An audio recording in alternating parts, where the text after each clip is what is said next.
Hey guys, welcome back to the sleeper of my truck. It is the end of my shift and I have something that I want to talk about as usual, and this time I'm actually going to do it. So there's that. The title of this video is going to be something like Girl Defined, The Peaceful Wife, and Paul and Morgan Explained. Basically what's been happening is I saw Strange Eons make a Girl Defined video, like, I don't remember when she put it out, but then my video, like, subscription feed, video suggestions started filling up with, like, all these other Girl Defined responses, and then I saw, like, Mr. Atheist, a Girl Defined response, and then I got introduced to the lovely Paul and Morgan and the Peaceful Wife. And in case you don't know who these people are, I don't know why you would know who I am and not know who they are, but you know, you never know, strange things happen. They're basically people who give advice to women on how to live their lives and basically how to serve men within traditional marriage. That's what their whole thing is. Like, just serving your man in traditional marriage, not having like really a clear sense of self, and just like living to serve. Be the baby machine, be the thing he jacks off into, like human fleshlight, disgusting slave type shit. So the question is, like, how could these women have so little self-respect, or, you know, how could they think like this? Because it's really a horrible way to live. And I have the answer, unfortunately, and that's what I wanted to talk about today. The answer is that in certain sects of Christianity, the ones who take it seriously, from my experience, they tell the girls from very, very young that that's their only purpose, and when they want to do other things, it basically gets beat out of them, either physically or otherwise. It is socially unacceptable to want anything else than to be a servant to men, to please men, to spend your whole life just as whatever kind of accessory your man needs at the moment. I have some examples of this. Like, when I was a kid, my dad was dying of cancer, and he made these tapes and he told us in person. Like, in theory, the tapes are really good, and I appreciated them when I was younger because I didn't really know enough to be angry about it. But basically, he'd say on the tapes, like, oh, what I really want for you is for you to grow up in the grace of God and worshiping God, and get yourself a godly man and raise a bunch of godly kids. But the key thing was godly man. You have to find this godly man to serve. And I thought about that when I was younger. I was just like, well, what if I don't want a man, any less a godly man? Like, what the fuck even is this shit? But, you know, as a kid, kids don't, well, some kids swear. My childhood self did not swear. And I was just like, godly man, this doesn't really sound so appealing to me. And I got this, like, push into my brain. That sounds wrong. Anyways, I got this, like, forced on me. That's not helping. Since I was, like, 3 or 4, almost every day, every night before I go to sleep, this is your purpose in life, to grow up and find a godly man to be with.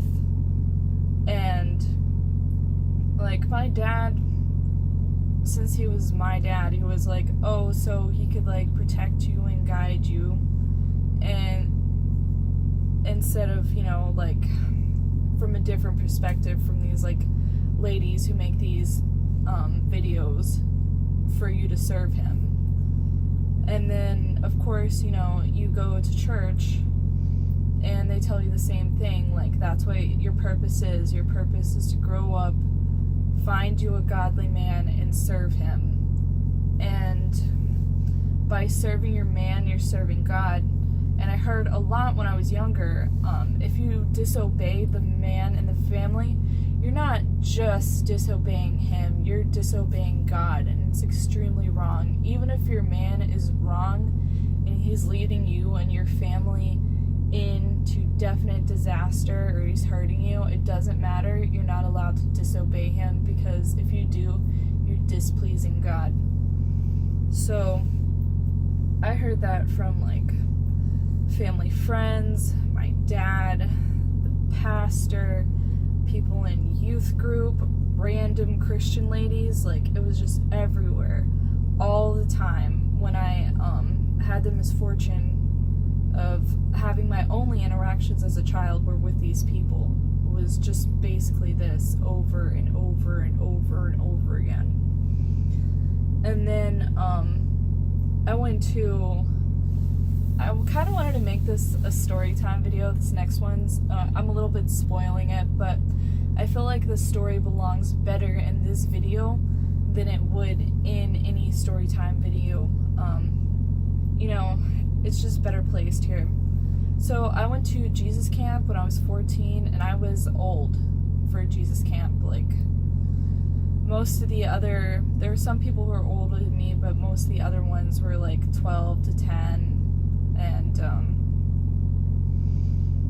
anyways, so we had a guest speaker at Jesus Camp, and it was none other than Dr. James Dobson from Focus on the Family fame himself. Hopefully you weren't tortured by listening to endless Focus on the Family propaganda when you were younger, but I was. My mother even made me read like the parenting books by them. It was ridiculous. Anyway, so he's like kind of a Christian celebrity, and he does, like I said, just a bunch of Christian propaganda. And he came and he was giving a speech to this like small group of us, and it was I think it was all women, and he was telling us like the virtue of submission and the virtues of being a good wife and all this. And I just remember like thinking, I'm 14, can I go home now? Because, you know, you're sitting here with children teaching them how to be like future sex slaves, future sex objects, future like domestic slaves. Because like it doesn't just stop at the domestic stuff. It carries into, you know, your sex life. And it's just, a lot of the people that I grew up with didn't even believe that marital rape was a thing, and it's awful. And people like Girl Defined and The Peaceful Wife and this Paul and Morgan, obviously I'm talking about Morgan here, I doubt Paul had anything to do with this crap when he was a boy, because they don't involve boys in this kind of thing. Which is also kind of what I wanted to talk about it. The people who were talking about it weren't really, like, Strange Eons, she doesn't really come from the same fundamentalist background as I do, so she doesn't really have that insight. And then Mr. Atheist is a dude, so I don't know how the fuck he would know this shit. So, and then another example, when I was a bit older, like 16 or 17, there was this dude that my mom wanted me to marry, and he was a few years older than me, and he was this like very handsome, well off, like future wrestler dude. And I was like made very uncomfortable by the whole situation, and I feel like somebody said something to him, like my mom was trying to get me to trick him into to marry me. In other words, my mom was trying to trick me into willingly becoming this dude's domestic servant / sex slave. I think he got wind of it somehow because we were in like young adult group together. I got kicked out of youth group and thrown into young adult group because I asked too many questions.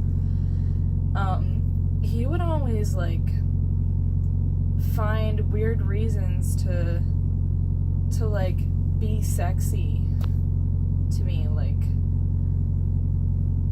flirting and just like other weird things. Like one time he quietly sang me a song and looked deep into my eyes when I think everyone else had gone to the kitchen to get a snack and I wasn't gonna eat any like fudge or whatever. I was real skinny back then. I don't know. I wasn't gonna go get fat with him in the kitchen, so I was like sitting on the couch and he was like creepily singing to me and looking in my eyes. And then later everybody came back and he was like, I want someone who's gonna be a trophy wife, who's gonna do whatever I want them to all the time and have my babies. And it was just so like gross the way he said it. It was like clearly his future wife is going to be an object to him, and combined with like all that other weird stuff, I was just like, what the fuck is even going on here? So for me, I was always rebellious. I didn't do anything, but I always like thought, I always questioned, I always wanted something else. Like, because that's rebellious to them. You don't even have to do anything. You don't have to be bad. You just have to think the wrong thoughts. And, but if you weren't, then you can easily turn into someone like this peaceful wife or Girl Defined or Morgan from Paul and Morgan. It's just drilled into your head over and over and over again. You exist to serve these men. You exist to be their sex slave and their domestic slave. So these women don't realize that they're disrespecting themselves. Because whenever you show any bit of individuality, any bit of going out to really find yourself, and do things in the world on your own, it gets like squashed and like bleached out of you, you know? And for me, I actually consider getting the shit beat out of me and thrown out to the wolves as the best thing that has ever fucking happened to me, or else I would be like them. I consider like all the trouble, all the pain that I've gone through from questioning to be just the best thing that ever happened to me, or I would be just like them. That's all I really wanted to say on the subject. Like, these, if you never come into your own, if you never really experience the world, if you never really get out there and escape from this mindset, that's the result. I hope this video kind of explains things to some people. If you agree or disagree with me, let me know. That was kind of serious, so I don't really know what the fuck to say now, but don't become a sex slave. I didn't become a sex slave. Hooray, it's cause for celebration. And I will see you around. Bye.